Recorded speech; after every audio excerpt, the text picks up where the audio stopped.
Bonjour, monsieur Alain Ouaha. Bonjour. Vous êtes habillé comme Rigobert Song, là, non? Peut-être comme Rigobert Song, mais je suis habillé comme Alain Ouaha. Aux couleurs des Lions vous étiez un grand gardien de but, c'est vrai? Je me débrouille comme je peux, peut-être pas grand. Si j'étais grand, je crois que... Donc vous étiez plus fort que Kameni, par exemple? Oh, j'ai jamais dit ça. Non, mais moi, je vous pose la question. Chacun fait à son niveau.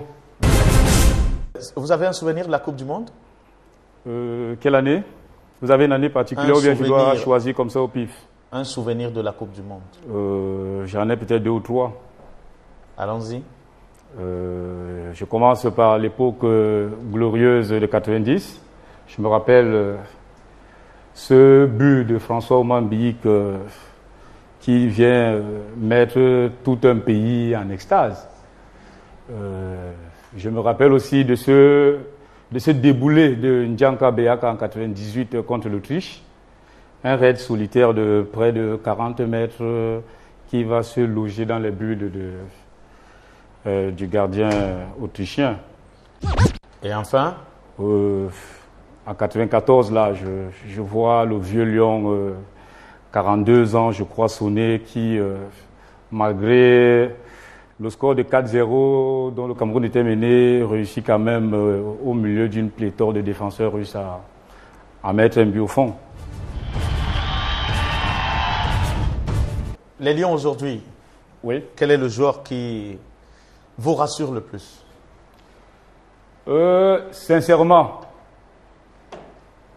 Eno Yontakan. Je crois que c'est un milieu de terrain qui, lors des matchs qu'il a eu à livrer avec les Lions, a donné tout ce qu'il pouvait et il a donné ça en mieux. Eno Yontakan. Voilà, c'est lui. Bon, puisque vous étiez gardien de but, est-ce que vous pouvez vous lever, M. Ouaha? Comme vous voulez. Vous voulez aussi que match? Oui, par exemple. Quelle est l'attitude d'un gardien de but dans les buts? Attitude comment? L'attitude. Un gardien de but. Quelle est l'attitude d'un gardien de but? Un gardien de but, ça dépend du gardien. Hein. C'est-à-dire que je fais le repérage sur ma ligne de but. Soit je monte sur 3 mètres, c'est-à-dire être plus près de 5,50 mètres. Soit je me mets complètement sur la ligne de 5,50 mètres en contrôlant mes défenseurs. Et quel est le gardien des Lions qui vous a le plus marqué?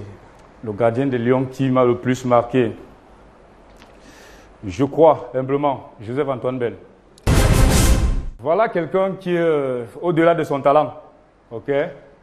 Il a un côté hors terrain qui m'a plu vraiment. Il n'a pas la langue dans la bouche. C'est un gars qui dit ce qu'il voit.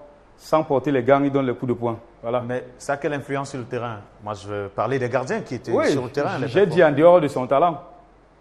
C'est-à-dire que si tu as un gars derrière comme Joseph-Antoine, si tu es défenseur devant lui, sois-en sûr que tu vas en prendre beaucoup tout au long de la rencontre.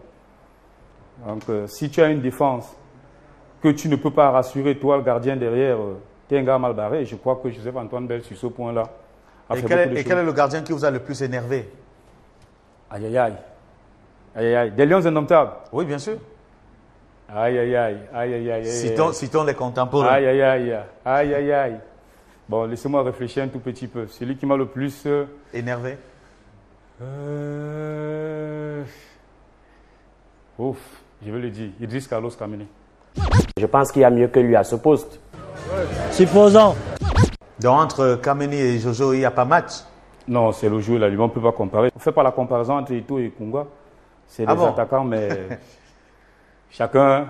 Et Kunga, c'était le prophète? Niveau. Oui, à Douala, bien sûr. On ne peut pas être prophète seulement dans une équipe. Monsieur Ouaha, merci. Je vous en prie, monsieur. C'est moi qui vous remercie. On vous laisse vous. Merci. Au revoir.